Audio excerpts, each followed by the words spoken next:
안녕하세요. 마틸다입니다. 오늘도 이어서 뒷담화만 하지 않아도 성인이 됩니다. 읽어드리겠습니다. 제3장 삶을 발코니에서 관망하지 마세요. 열어야 산다. 다음은 2014년 5월 10일 프란치스코 교황께서 성 베드로 광장에서 이탈리아 학교 관계자들과 가진 만남에서 하신 말씀입니다. 저는 학교를 사랑합니다. 왜냐하면 그것은 현실에 대한 개방이라는 말과 동의어니까요. 실상 적어도 학교는 이래야만 합니다. 물론 항상 그것이 성공하는 건 아니지요.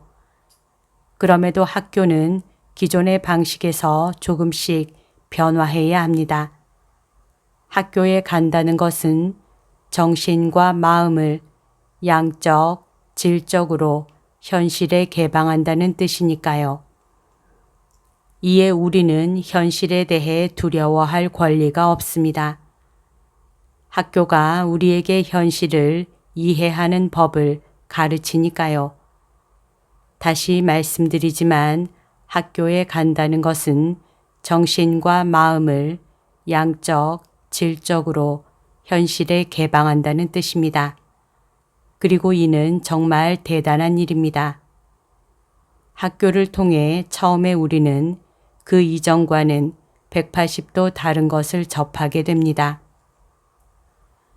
그 후에 우리는 조금씩 깊게 정진하게 되고 결국 온전히 습득하기에 이릅니다. 그런데 누군가 이 익히는 법을 익힌다면 네, 이게 비밀이지요. 익히는 법을 익힌다. 이것은 그에게 영원히 남습니다. 곧 현실에 열린 마음과 정신을 가진 한 사람이 남는 거지요. 왜냐하면 익히는 법을 안다는 것은 바로 새로운 현실에 대해 늘 열려 있다는 것이니까요. 혼자서 닫혀 있다면 새로운 것을 배울 수 없습니다. 사실 이것은 이탈리아의 위대한 교육자이자 사제였던 로렌조 밀라니가 가르쳤던 바입니다. 그러므로 이러한 학교 현장에서 선생님들은 무엇보다 현실에 대해 열려 있어야만 합니다. 그래서 저는 여러분 선생님들의 고백을 들었지요. 그리고 저는 많은 선생님들이 현실에 대해 기탄 없이 열린 마음을 가지고 있어 매우 기뻤습니다. 이에 대해 정말로 부탁드립니다. 선생님들은 항상 배우려는 열린 정신을 가지셔야 합니다. 왜냐하면 교사가 배우려는 열린 마음이 없다면 좋은 선생님이 아니기 때문이지요. 그 누구의 흥미도 끌 수 없으니까요. 사실 학생들은 알고 있습니다. 금방 낌새를 알아차리지요. 그들은 선생님들의 열린 생각에 매료되는 것입니다. 미완성에 대한 열린 생각, 조금 더 나은 것에 대한 탐구의 말이지요. 그리고 이러한 태도가 학생들에게 전해지는 겁니다. 이것이 제가 학교를 사랑하는 이유 중 하나입니다. 내가 뭐라고 그를 심판할 수 있겠습니까? 사람들은 자신이 옳고 그름을 제대로 판단했다고 자부합니다. 하지만 이번 교황님의 답변을 통해 그동안 내가 열을 내었던 그 수많은 옳고 그름이라는 기준이 정말 온전한 것이었는지 아니면 옳고 그름으로 가장하여 그저 뒷담화에 동참한 것은 아닌지 돌아보게 됩니다. 그리고 더 나아가 정말 더 큰 죄, 더 큰 악에 대해서 새로운 안목도 갖게 됩니다. 아울러 사족처럼 덧붙이자면 교황님이 이번 기자회견을 통해 동성애를 합법화하신 것은 아닙니다. 가톨릭 교회 교리서에 따르면 애초부터 가톨릭 교회는 동성애적 성향이 있다는 것만으로 차별이나 비난을 하는 데 대해 반대하는 입장이었기 때문입니다.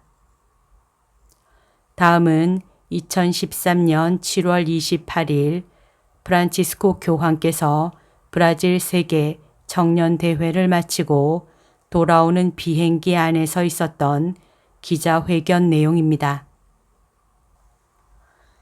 질문. 바티칸 개혁의 주요한 역할을 맡은 고위 성직자가 사실은 동성애자이고 이를 근거로 반대 세력들이 바티칸 개혁을 방해하려던 로비가 있었던 것 아니냐는 소문이 있습니다. 이 소문에 대해 어떻게 생각하세요? 교황님의 답변. 이 문제에 대해 저는 법률위원회를 통해 조사를 해보았지만 그동안의 고발과 관련된 어떠한 증거도 찾지 못했습니다. 이것이 우선 물음에 대한 답변입니다. 그리고 저는 여기에 좀 더 보충해서 말하고 싶습니다. 제가 보기에 많은 사람들이 남의 허물을 찾으려고 듭니다. 이를테면 청년기의 실수 같은 것들 말입니다. 이것은 무척 일반적이고도 대중적인 반응이지요. 물론 범죄 행위는 다른 차원의 문제입니다. 그런데 여기 어떤 사람이 하나 있다고 합시다. 그가 평신도든 사제 혹은 수도자든 죄를 지었습니다. 그리고 그 후 마음을 돌려 새 출발을 했다면 주님은 용서하십니다. 더불어 주님은 용서하실 때 모든 것을 잊어버리십니다. 이것이 우리들의 삶에서 중요한 점이자 우리가 회심해야 하는 이유지요. 그렇습니다. 우리는 분명히 죄를 지었습니다.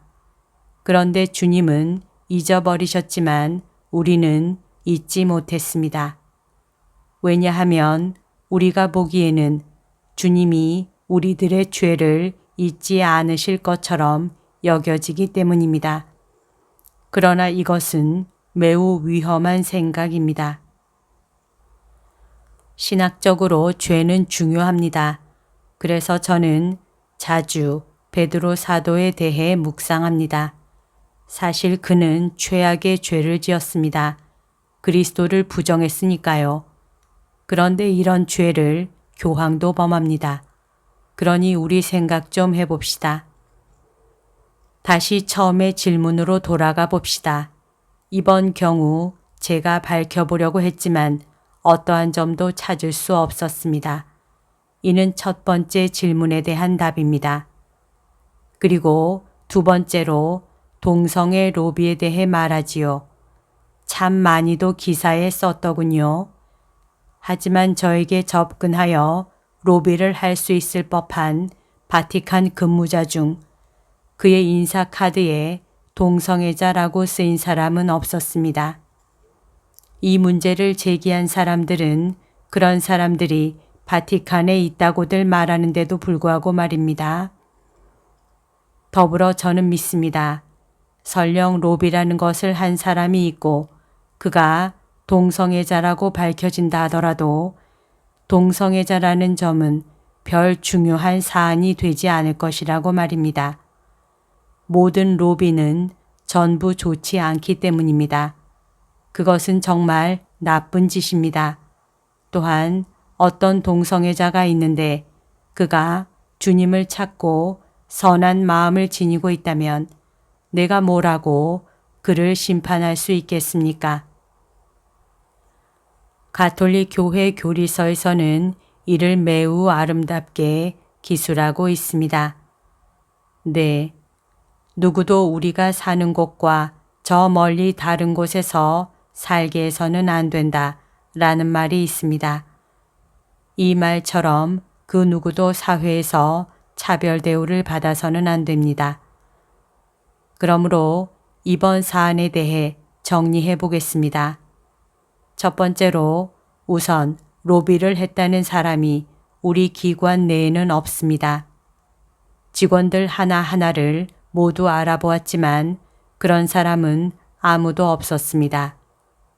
그리고 이 자리를 빌려 말씀드리자면 여러분이 문제시했던 동성애자의 유무보다 더 큰 문제는 로비 그 자체에 있습니다. 어떠한 로비든지 그것은 일종의 속이는 행위이기 때문입니다. 이러한 질문을 해주셔서 정말 감사합니다.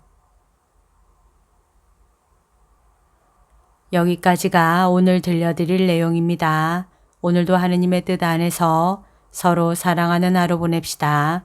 사랑합니다. 축복합니다.